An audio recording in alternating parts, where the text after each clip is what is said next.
get them done. Thank you for having us out here today. Looking forward to your questions and your comments and your suggestions. Thank you. You want to ask a question? Yeah.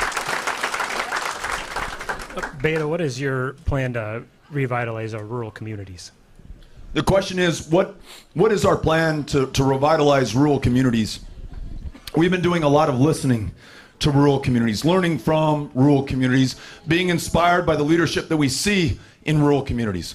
In another part of the state, east of where we are today, in West Burlington, Iowa, at an ethanol plant, where I mentioned adding value to what we grow, helping to free ourselves from a dependence on fossil fuels and greenhouse gas emissions, and most importantly, in that cooperatively owned factory that is providing high wage, high skill, high value jobs for more than 200 people, a reason for young people to come back or to stay in West Burlington in the first place. We begin to see a vision for a path out of the struggles that many in rural America are experiencing right now. I mentioned the Farm Bill affords us an extraordinary opportunity to open up technologies and markets to farmers to do more of their part to capture the carbon that is in the air now so that we can get to net zero emissions as soon as humanly possible, because the humans who will succeed us on the planet are absolutely depending on it right now. Investing in healthcare, as we see more clinics and hospitals in rural America closing down. Infrastructure like broadband internet. Try finishing your education, getting a job, getting your product to market, finding a date on Tinder if you cannot get online. It's absolutely crucial. And yet it's going to cost us something, an investment. Not pity, not sympathy, not a handout, but a partnership. Much the same way we did in 1937 when Franklin Delano Roosevelt, in the midst of the Great Depression, partnered with rural America with the Rural Electrification Administration, those co-ops and communities around the country. They had to pony something up. They had to come together, but we met them halfway. When we show up for rural America, when we listen to rural America, when we learn from them and follow their guidance and deliver for rural America is going to be there for all of us. And they already are right now. I mentioned the food and the fiber that we grow. Those service members who are in Afghanistan tonight, where it is tonight, in Iraq tonight, in Syria tonight, in Yemen tonight, in Libya tonight, in Somalia tonight, disproportionately come from rural communities. And they always have. And so let's acknowledge the debt owed to rural America, the opportunity to partner with rural America, the fact that rural America's success produces the success of this country and of so much of the rest of the world. Thank you for the question. All right, here we go. Hi there. First of all, let's call it what it is. What's happening at the southern border is a genocide. It meets 6 of the 8 points of genocide. But my question is, I think Iowa is second only to Texas in wind production. Do you think wind causes cancer, wind turbines? You know, somebody seeing the president's comments asked me about this a couple of nights ago. And I did not feel comfortable commenting because I was not sure that any person alive in 2019 would say something like that. And yet we did our due diligence, and of course the president said that. No, wind turbines do not cause cancer. And yes, 300 years after the Enlightenment, I still believe in science and the scientists. And 1 degree Celsius is what we have warmed just since 1980 over pre-industrial revolution levels. 1 degree Celsius is all we have left within which to play before this train is completely off the tracks. The people of the future, unable to live in communities that they call home today, Charleston, South Carolina, Houston, Texas, anywhere along the banks of the Missouri River, Southwest Texas will not be able to sustain human life going forward. You're worried about 400,000 apprehensions at the southern border. Wait until some countries in the Western Hemisphere can no longer support human life. You will then have a refugee crisis on your hands that you can only begin to imagine right now. So yes, wind, which is number one here in Iowa in terms of the country as a share of your portfolio of energy production. In Texas, we generate more wind in absolute terms than any other state. And Republican governors and Democratic members of the legislature invested in the infrastructure to carry that capacity that we were generating. At Roscoe High School, home to the Plow Boys and the Plow Girls, you can graduate at 18 years old with a high school diploma, with an associate's degree, and with an FAA remote pilot's license so that you can fly the drones that perform the maintenance inspections on the wind turbines that we have there. High wage, high skill, high value jobs. A reminder that the two fastest growing jobs in America today are wind jobs and they are solar jobs. So yes, there will be some sacrifice. Let's be clear and wide-eyed about this. But let's also understand that there is a new economy. There's prosperity in that economy, and there's opportunity for rural America, for urban America, for the communities that have borne the brunt of climate change and pollution thus far to be first in line to take advantage of these jobs, these opportunities, and this economic growth. We must free ourselves from a dependence on fossil fuels and greenhouse gas emissions. Thank you for the question. Mr. O'Rourke, I'm a senior in high school with my high school newspaper. For me and many of my classmates, the 2020 election will be our first time voting. Do you have any advice for young voters or people new to the political world in how to get involved in politics or educated on candidates? We have a journalist among us, senior in high school, asking a really good question about engagement by young people and whether or not I have advice. And I've got to tell you, I'm better served following your advice. We are all better served following your advice. The youngest among us have always been the leaders at these critical defining moments in our history. I think back to World War II, those who stormed the beaches at Normandy, willing to lose their lives, losing their lives in the process, 17, 18, 19-year-olds from Iowa, from Texas, from every state in the Union, sometimes from other countries, willing to serve in our armed forces because they believed in America so much. Those freedom riders, taking Greyhound buses, taking their lives into their own hands throughout the Deep South, for having the courage and the audacity to drink from the water fountain of their choice, use the bathroom of their choice, knowing that it would land them in the penitentiary, knowing that they would be humiliated in front of their fellow Americans, their fellow citizens, sitting at the lunch counter in Greensboro or in Rock Hill, South Carolina, marching across the Edmund Pettus Bridge.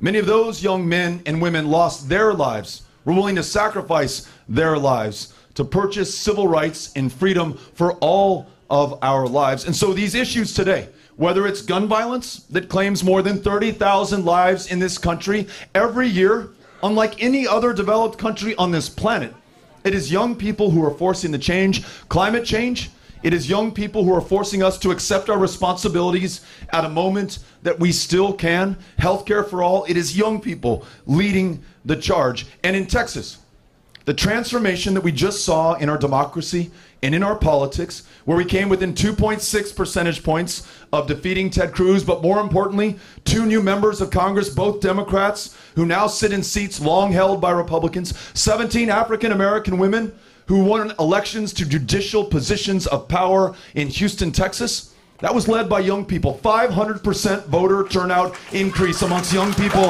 in Texas. So we're counting on you. And we're going to follow your lead. And I absolutely accept and I'm grateful for the fact that you're the leader right now of this moment, not of tomorrow. So we're going to be in this together. Thank you for being here. Appreciate it. Back of the room, 1 o'clock. Here we go. Okay. I have a digital watch, Connell, so it's so hard for me to... How will you help Main Street America for small towns like my own of 800 people and businesses closing down, and now all we have is a city hall and a post office? How will you help like small businesses to grow in these towns that are Main Street America? Thank you for the question. You know, I mentioned this unprecedented concentration of power and wealth and privilege, unseen since the last Gilded Age. And I talked about the progressive response, part of which was breaking up the trusts and the monopolies, returning more power to people, emboldening and strengthening unions so that they could use their leverage to exact better working conditions and wages for more Americans.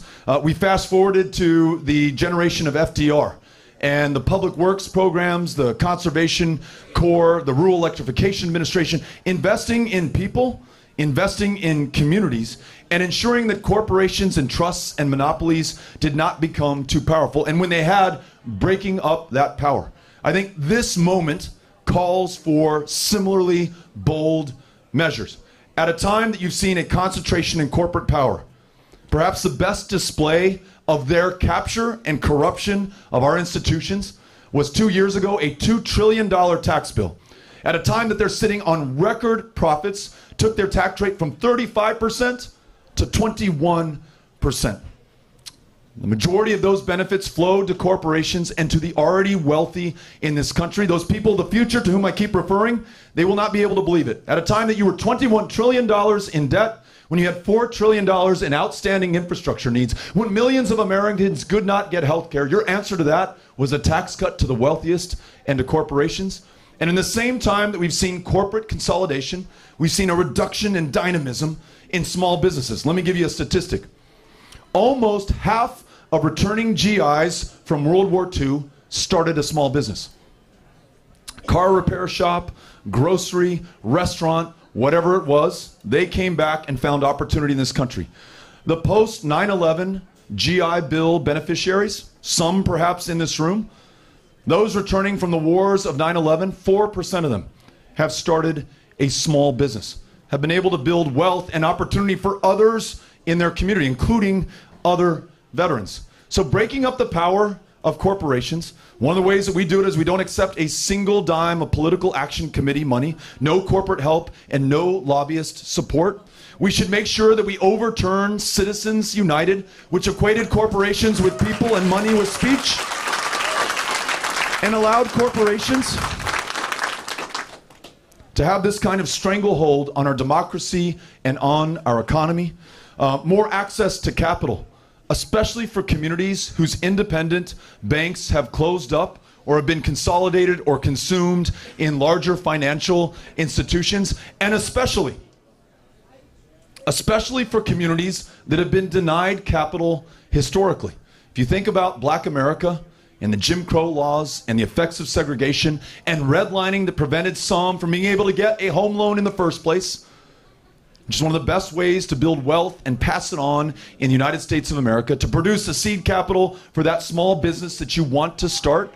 We've got to make sure that that access to capital gets out to all communities, especially those who've been functionally denied them before. So if we break up extraordinary power where it is, return more opportunity to those among us, invest in things like healthcare so that you're well enough and free enough to start that small business and focus on what you do best, then I think we're going to be able to meet this challenge much as we did in the last Gilded Age. Thank you for the question. Okay, straight down the middle. Here we go. Hi, thanks for being here. Of course. Immigration is personal to me. And our Republican congressman in my district, 4th district, goes around in his town halls and he sells the cages that the children are being held in as they're not in cages. And I know you were just at the border, under the bridge, where they were holding families, babies. And I just want America to hear and listen what's actually going on around here. Thank you. It's a really important question. It's one that I've been thinking about for a very long time, and it's not easy to answer because if you just look at the facts, immigrants are less likely to commit violent crimes than Americans who are born in this country. It's just a fact. If you look at the facts, those communities closest to the border that are comprised of immigrants, El Paso, Texas, 82, 85% Mexican American. A quarter of those who live in my hometown were born somewhere else. And yet we're one of the safest cities, and we've been either the first, second, or third safest city 20 years running. And we're not an outlier or an anomaly. You look at McAllen, Texas, you look at San Diego, Texas, on either side of the 2,000-mile border, and you'll find very similar conditions. I mentioned those that we're apprehending right now, by and large, are families at their most desperate moment, trying to follow our asylum laws, but not allowed to set foot in the United States per our laws at our international ports of entry, pushing them between the ports of entry where they're arrested and they're detained and they're caged and they're deported. Not something that we can be proud of now, and certainly not something our kids are going to be proud of when they read about this in the history books. You all have heard of the story of the St. Louis. Set sail from Hamburg, Germany, 1939. More than 900 Jewish refugees, little kids, women, men, tried to disembark in Cuba. Cuba, as they were crossing the Atlantic, changed its asylum laws so that they could not. Tried to come to the United States, not under the presidency of somebody like Donald Trump, in the presidency of Franklin Delano Roosevelt. Someone we are so proud of for so many different reasons, some of which we highlighted earlier. But Franklin Delano Roosevelt, that administration, that America of that time, sent that ship back to Europe. And hundreds of those passengers were consumed, were killed, were murdered in the Holocaust. Children, women, and men. We look back on that moment and on that chapter with shame, as we should. Think about the people of the future looking back on this chapter. You know that wall that I talked about? Not only is it going to cost you $30 billion, not only are you going to take someone's farm in order to build it, not only are we as safe as we've been on the border, in other words, there's no cause to do it, but more than 10,000 people have died just in the last 15 years trying to cross into the United States. Women, children, and men. They're not in cages, they're not detained, they're not separated, they are dead. And as we build these walls, we've got 600 miles of them so far, we push them into ever more inhospitable, remote stretches of the desert where they are bound to suffer and in far too many cases die. So I want to make sure that we share the facts. You're spending $19.5 billion a year to secure the border. 20,000 Border Patrol agents. This is the high water mark for security spending and law enforcement on the border. The president sent 5,500 members of the United States military. As though we weren't in enough wars around the world, we're now going to deploy service members to the border, to some of the safest communities. But these facts and those statistics obviously are not compelling enough. So let's tell our stories. You may or may not know the story of Marcelino Serna. Undocumented immigrant, we might call him a dreamer today. More than 100 years ago, when this country entered the First World War, he joined the United States Army. His drill sergeant said, "Serna, you do not have to fight this. Every member of this unit's going to France, but not every man will come home." And Serna, like any good American, though he didn't have citizenship, though he didn't have status, said, "No, this is my fight, this is our fight." Came back from France, the most highly decorated veteran from Texas in all of World War I. Ambrosio Guillen, in East Texas, a dreamer. When Houston flooded, those 58 inches of rain and people were dying and drowning, like any good Texan or American, hitched his boat to his truck, drove down to Houston, put in where he could, saved lives, and in the process, lost his life. Those are the immigrants, those are the dreamers, those are many of the undocumented in our communities. Let us tell their stories, because when the president calls immigrants rapists and criminals, tries to ban all Muslims as though they are inherently dangerous to our country, calls Klansmen and Nazis very fine people, calls asylum seekers an infestation. Imagine a president of the United States of America describing human beings who are desperate as an infestation. Then the cages and the deaths and the rise in hate crimes that we see in this country are predictable, and they have followed. So I want to make sure that we tell our stories. Powerful, compelling, true, and honest, and profound. It's not just the facts and the truth, as important as they are. It's the stories that we tell one another and the way that we connect that allows us to get to the policies that we desire, including comprehensive immigration reform. Thank you for the question. Okay, straight back. And I know there's tons of hands, and I'm sorry, guys, we'll only have time for a few more. Yeah, you want to open up the border. Okay, how many people will we have here in the next 10 years? 1 billion? Are we ready for that? If you open up that border like the Field of Dreams, they will come from all over the world. There's billions in poverty. They will all come to the U.S. Do we have the means to just let them walk in? Yeah, thank you for the question. I do not want open borders. I don't want anybody to just be able to walk in. I'd love this country to follow its own laws. We have asylum laws on the books that this administration is not following, not allowing people to lawfully attempt to claim asylum. And as you probably know, Claiming asylum does not give you asylum or a permanent presence in the United States. If you meet the credible fear test, if you're able to meet some of the other barriers, you're able to stay. If you don't, you're deported back to your country of origin. 400,000 apprehensions last year. It's a big number, but it pales in comparison to the 1.6 million apprehensions in the second year of the George W. Bush administration. There are more Mexicans going south from the United States than are coming north from Mexico right now. We don't have zero migration from Mexico. We have less than zero migration from Mexico right now. So here's my solution to the very legitimate question that you pose. Yes, we've got to have security. And I've worked on security with Republican colleagues, investing in our ports of entry, where the vast majority of everyone and everything that ever comes into this country first crosses.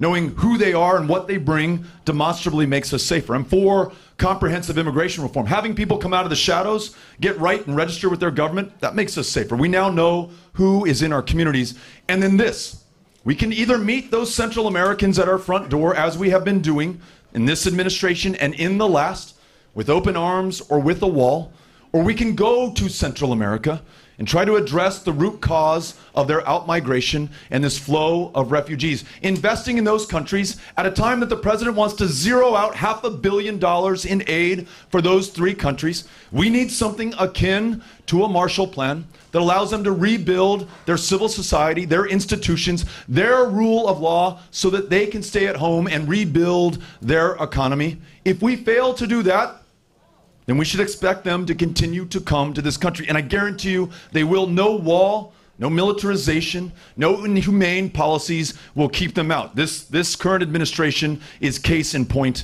to that. So let's be smart about how we meet this challenge. Thank you, sir. And again, I apologize. These are my last two questions right here. How can you help us improve our schools? Thank you for the question. How do we improve public education so that it's truly a world-class experience for every child of any age, from any background, in any part of the country? First, let's acknowledge that starting in kindergarten at 5 years old is too late. Some kids on the first day of kindergarten at 5 years old are 10 months back in reading comprehension, 12 months back in math. And as you probably know from your time in school, I remember from mine, you never get to press pause and catch up to everyone else. You will more likely than not stay behind for the rest of your academic career. You are less likely to graduate from high school, be able to attend an institution of higher learning, earn something that makes it livable to live, to be in this country. So if we start universally at pre-K at 4 years old for every child, move that starting line back so everyone has a closer opportunity or a better opportunity at success in their lives, not only will those kids and their families do better, we will reap the benefit in this country from a more educated workforce that is earning more and contributing more and sharing more of the burden that will otherwise rest on fewer shoulders.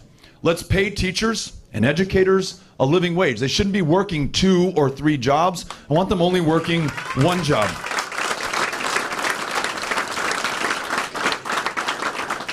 Let's relieve them of the pressure of teaching to a high-stakes, high-pressure, standardized test. I was sharing yesterday that we named our oldest Ulysses because we didn't have the guts to name him Odysseus, because the Odyssey, reading that, made such an impact on me. And when I hear about high schools that are teaching the abridged version now, because they have to set aside so many days and weeks for standardized test prep, it seems like we've got our priorities upside down. Let's allow teachers, educators, to answer that calling, to do what they are supposed to do in that classroom. They want accountability. They want to do better. I haven't met a teacher who doesn't, but that shouldn't be subject to a standardized test. It should be subject to others coming into that classroom, evaluating their performance, giving them ideas to do better, investing in their continuing education. These are some of the ways, in addition to common sense, gun safety reform, universal background checks, banning the sales of military weapons in our communities, to keep those teachers and those kids safe in their classroom. That's the only way that I could ask you or my sons or my daughter to enter the profession of public education if I knew you were going to be able to do everything you want to do in your life and connect with those kids. So these are some of the investments we can make. These are some of the policies that we can change to expect better outcomes for everybody. Thanks for asking the question. Appreciate it. Okay, this is our last question. I've got a statement and a question, okay? I read, I guess, 20 years ago that they said that if the climate change doesn't get corrected, the desert will extend somewhere up between San Antonio and Austin. And I wonder if have you seen that? We were just talking about this with Bill last night. There's this amazing article that I read last year. It was the moment, the year we lost Earth. Anybody know do I have it directionally correct? Anyhow, look it up. It's amazing. And it talks about the generation that you just referred to. You know, by the 1950s, we knew that our emissions, greenhouse gases, were warming this planet. By the 1980s, there was a bipartisan political consensus that we had to do something about it. And the momentum was so great, the oil and gas companies were trying to get a seat at the table because they knew that they were going to have to pay a price and they were going to try to mitigate the cost to them. But somewhere along the way, our political will broke, our ability to come together faltered, and we dropped it. And we dropped it for a generation. We ensured that the devastation that we're seeing right now would happen, and it would become much worse going forward. This planet, if we stopped emitting greenhouse gases right there, when I snap my fingers, will continue to warm because of the trajectory and the inertia that's already in the system. Right now, it is only a matter of degrees in terms of how bad it's going to be, how far up that desert will creep. The young farmer who came into one of our town halls in Texas, and she said, I'm here despite the fact that I'm a Republican, despite the fact that my son has a basketball game that we're missing, because she told me what my grandparents planted and grew, what my parents planted and grew, what I'm planting on this farm no longer grows. Climate change is here, not something that I've got to be prepared for. So it's on us now, and let us remind ourselves that the disasters we're seeing are not natural, they are in part man-made, and they're going to become much worse going forward. So yes, we've got to do everything we can within our power. Okay, last question. Can you still get the best Mexican food on Lee Trevino Boulevard? You are familiar with El Paso, absolutely. And you know, the rule of thumb in El Paso at the O'Rourke table was to never eat Mexican food outside of El Paso. But I got to tell you, I have been very pleasantly surprised in Iowa. I mentioned that I was at Delicias Bakery in Storm Lake today by the quality of food that I find in your communities. But yes, come back to El Paso for the real thing. Thank you. Thanks for being here. Thank you all for having us out. Very, very grateful. Appreciate it. Okay.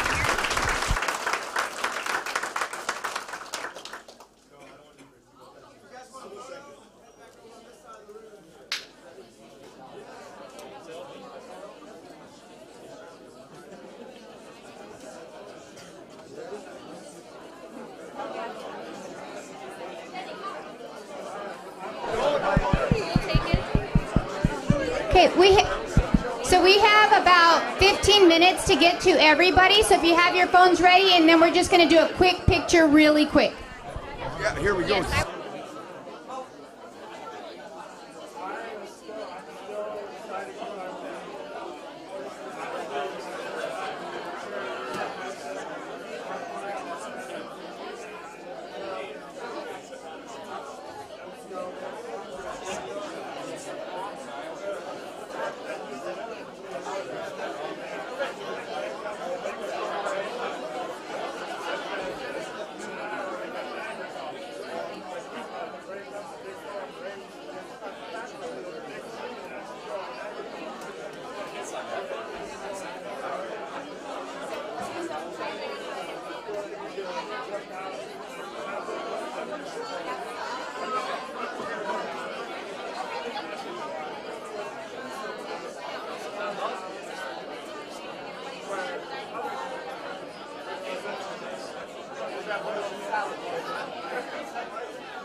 Hey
guys, in order for us to get to everybody, we won't be able to do questions. We're just going to do a quick picture so we can get to everybody in line.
We're doing great.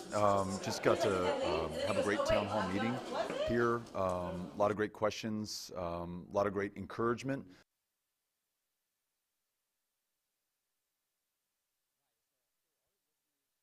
At one point, our radio station, who may not be familiar with you, tell us a little bit about yourself. So my name's Beto O'Rourke, born and raised in El Paso, Texas. It's a city of immigrants. It's a strong, successful, safe city because it's a city of immigrants. Served that city in the House of Representatives for 6 years, working on issues supporting our veterans, expanding mental health care access for those who come back with PTSD or traumatic brain injury, military sexual trauma. Supporting my community doesn't matter to me if you're a Republican or a Democrat or independent, or if you don't vote. You're my fellow American. I'm going to do everything in my power to serve you. Running for president now and running for everyone. Again, the differences don't matter of race, religion, gender, how many generations you've been in this country, or whether you just arrived yesterday. All of us have to pull together to meet the challenges of climate change, of making sure that we have access to a world-class education and we can afford it, health care, and economic opportunity for all. The only way to do that is with all of us and everybody giving all that they've got.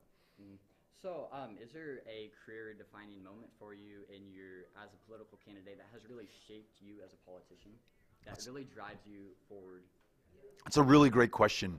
When I was on city council in El Paso, we held a town hall meeting every week, and learning from those that I represented, their ideas, answering their questions, having those town halls when I was in Congress, it kept me accountable. It reminded me who it is that I represent, at whose pleasure I serve, and it ensured that I worked with those Republican, Democratic colleagues alike to do the things that my community was counting on. And so campaigning in the way that we do, going to every part of Iowa, every part of this country, showing up for everyone, no matter how rural, no matter how urban, no matter how young, no matter how old, everyone counts, everyone matters, and we're going to listen to and learn from everyone. So I think my experiences in local government, my experiences as an American, my understanding that this very divided moment, we've got to bring this country together, all of that informs the way in which I campaign now. So there's one big issue that's kind of a silent issue among Americans, human trafficking. So have you really thought about human trafficking? If you were the president in the future, what would you do about any policies? Yeah, a really important issue. It's trafficking not just at our borders, which we have to be vigilant against and help those who are being trafficked, but it's trafficking within our communities. One, let's make sure that we are there for those victims. Too often, we are not quick enough to respond when a parent says that their daughter or their son, in some cases, is missing. Too often, when people have been sold and used, we blame the victim and punish them for a crime that they committed unwillingly. And so I think listening to people, making sure that the lives of the most vulnerable are protected, that we break up these trafficking rings, that we hold people accountable, that we have the full weight of justice and the law to pursue and then deter that kind of trafficking going forward. All that is necessary if we're going to put an end to it. So another kind of funny question. I read somewhere that you actually used to skateboard. Do you still skateboard, and what hobbies do you participate in your free time other than campaigning? Yeah, so I will from time to time skate in my neighborhood. I live in Sunset Heights in El Paso, to go to a friend's house or just to get out and get some exercise. I'll get on a bicycle. I like to run. I like to hike. I like to be outdoors, and I like to be moving. That's when I feel at my best. I read a lot when I'm indoors or I'm trying to get to bed. I'm reading a great book about Storm Lake right now by Art Cullen. It's fascinating. That tells the story of not just that community, but much of Iowa, and really by extension, much of the country. And then I've got 3 little kiddos at home, so a lot of time spent with them shooting hoops. All 3 play on basketball teams, and all 3 put me through my paces. So all of that, and then running for president keeps me busy. So I also heard that you're a punk rock fan. What are some bands you like? Do you like any other music?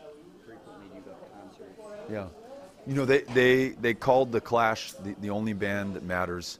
And for me, that really rings true. It's great music. It gets back to the roots of rock and roll.